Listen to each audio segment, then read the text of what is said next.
Muy buenas tardes, mi nombre es Felipe Emiliano Gutiérrez Palacios y yo les voy a explicar el tema de tipos de células y procesos de división celular. Bueno, pues comenzamos con qué son las células. Las células se definen como bloques estructurales básicos de los seres vivos. Todas las células se pueden clasificar en dos grupos, ya sea las eucariotas o las procariotas.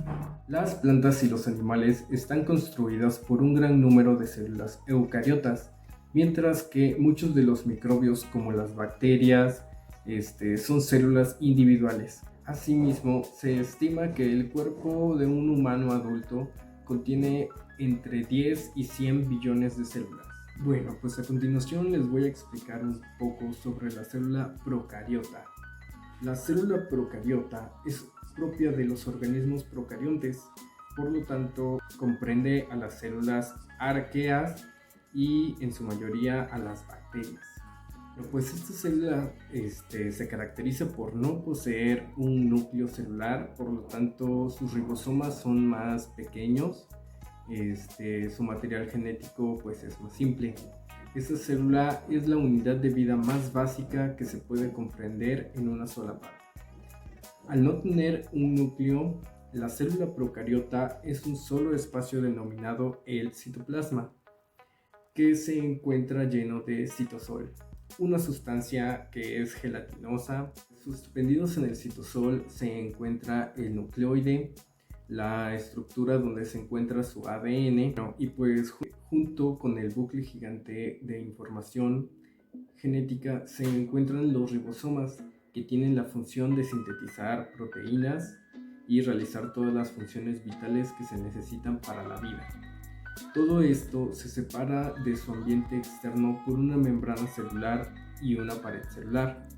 La membrana celular, o también conocida como la membrana plasmática, es una bicapa fosfolíptica semipermeable que mantiene la integridad de la célula. Esta membrana está presente en todas las células, tanto procariotas como eucariotas.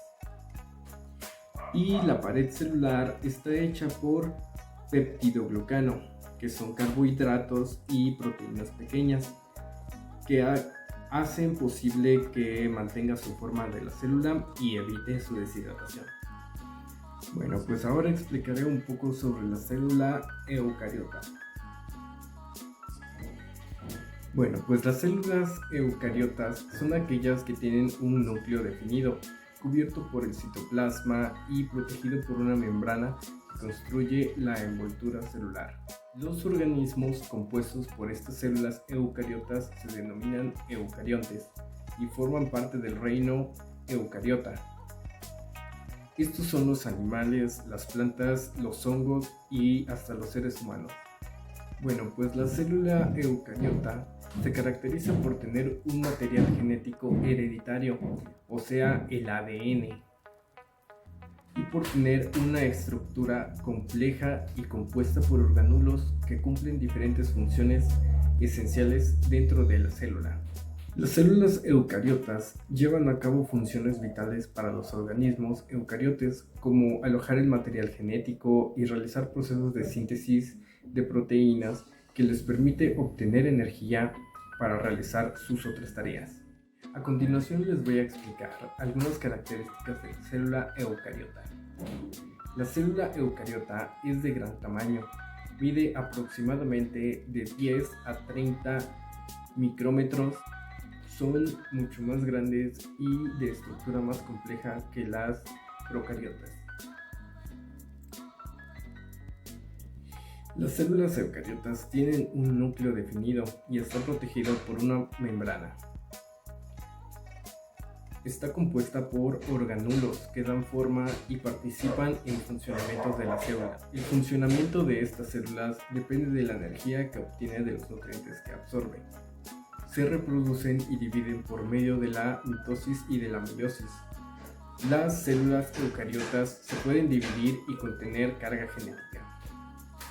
La célula eucariota tiene muchas partes muy importantes para todo su funcionamiento, como lo son los orgánulos de la membrana celular, el núcleo celular, la pared celular, el citoplasma, donde se encuentran los lisosomas, las mitocondrias, los ribosomas, el citoesqueleto, el retículo endoplasmático, ya sea el rugoso o el liso, y el aparato de Golgi. Bueno, pues dentro de la denominación de células eucariotas entran tres tipos, lo que serían las células animales, las células vegetales y las células de los hongos. Vamos a comenzar explicando un poco sobre la célula animal. La célula animal es aquella que se compone de diversos tejidos de animales. Es de tipo eucariota y se puede reproducir de manera independiente. Los animales y los humanos tenemos un gran número de estas células que son indispensables para nuestra vida. Cada célula animal está compuesta por tres partes importantes, que son la membrana celular, el citoplasma y el núcleo celular, que a su vez estos están compuestos por otras partes vitales para que la célula cumpla su función. A continuación les explicaré un poco sobre la célula vegetal. La célula vegetal es un tipo de célula eucariota que se compone de tejidos vegetales y en los organismos que conforman del reino Plantae.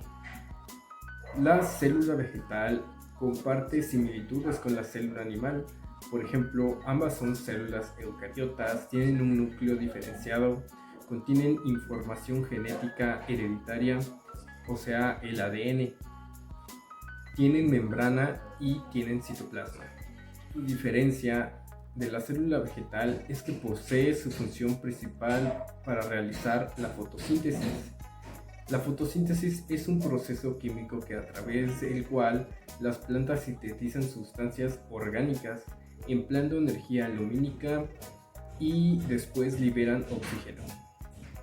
Algunas características de las células vegetales. Tienen una vacuola central que permite el movimiento de las células y almacenan fluidos. Tienen una pared celular con poros fuera de la membrana celular y que da soporte y permite la comunicación con las células cercanas. Estas células contienen cloroplastos y permiten realizar la fotosíntesis y tienen la clorofila, lo que da color verde a todas las plantas. Bueno, y por último tenemos la célula fúngica o la célula de los hongos.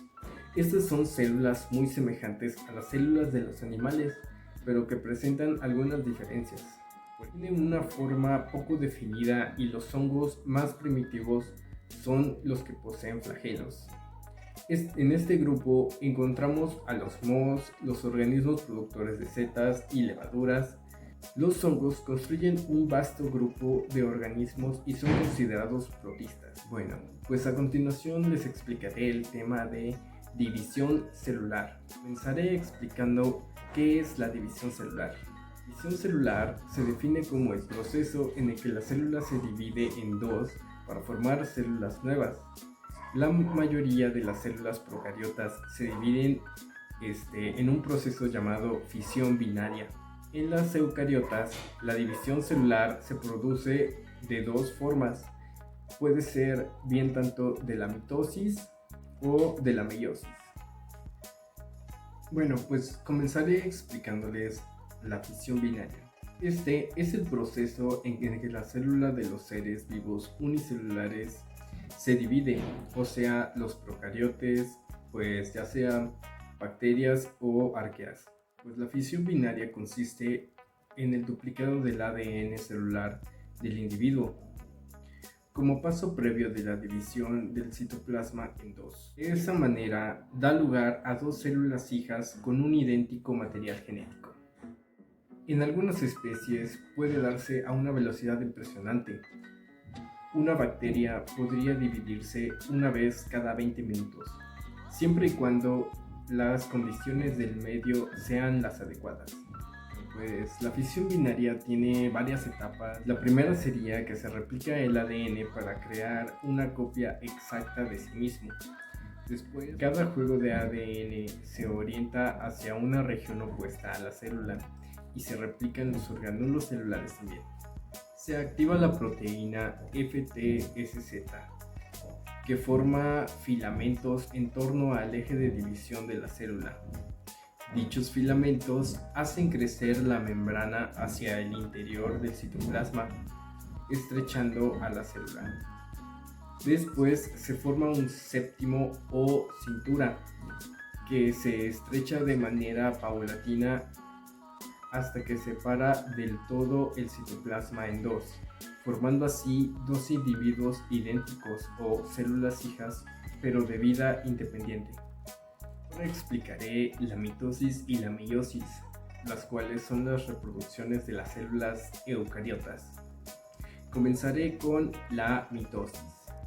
La mitosis es la forma de reproducción asexual de las células eucariotas, es decir, que las dotadas de un núcleo, en donde reside su material genético completo.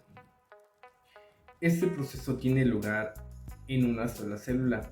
Se divide en dos idénticas dotadas de completamente el mismo ADN, por lo que no aporta variabilidad genética, excepto en el caso de lo que son las mutaciones. La mitosis es el proceso celular común que se da incluso entre las células del cuerpo humano, ya que de esta forma es posible reparar el tejido dañado o de aumentar el tamaño del cuerpo. El propósito de la mitosis es la multiplicación celular, pero también es la preservación intacta de la información genética a través de copias idénticas denominadas clones. Esto no impide que pueda ocurrir daños o errores de copia en el ADN durante el proceso y replicación, sobre todo en las fases iniciales, lo cual induce mutaciones que podrían resultar un tanto peligrosas. La mitosis tiene varias fases. La mitosis es un proceso complejo que se puede dividir en demasiadas fases. La primera fase se llama interfase. Es la primera y supone una suspensión momentánea en las tareas de la célula, mientras que ésta dedica sus energías a duplicar su contenido, duplica su cadena de ADN, duplica sus orgánulos para tener el doble de todo antes de la división. Después tenemos la profase. Después sigue la prometafase. Después continuamos con la metafase. Después tenemos la anafase. Después tenemos la telofase. Después tenemos la citocinesis. A continuación explicaré un poco sobre la meiosis. La meiosis se caracteriza por dar lugar a células hijas genéticamente diferentes a la célula en la que se originó. Este tipo de división celular es clave para la reproducción sexual, ya que a través de la meiosis el organismo produce sus gametos o células sexuales. El nuevo individuo resultante de la unión de dos gametos, uno femenino y uno masculino, tendrá un material genético distinto al de sus parentales, que surge de la combinación de estos. La meiosis consiste en la división de una célula diploide, es decir, que proviene de dos juegos de cromosomas para dar lugar a 4 células haploides. Estas están provistas de un único juego de cromosomas, es decir, la mitad de la carga genética de la célula inicial. Por ejemplo, cuando un espermatozoide y un óvulo se fusionan entre sí durante la fecundación, cada uno de ellos aporta la mitad de carga genética del nuevo individuo, que se forma resultando una unión entre ellos. A continuación explicaré las fases de la meiosis. Bueno, pues la meiosis es un proceso complejo que involucra fases diferentes, la meiosis 1 y la meiosis 2. Cada una de ellas está compuesta por diferentes etapas: la profase, la metafase, la anafase y la telofase. Muchas gracias por su atención. Esto es todo de mi parte. Yo soy Felipe Emiliano Gutiérrez Palacios y gracias.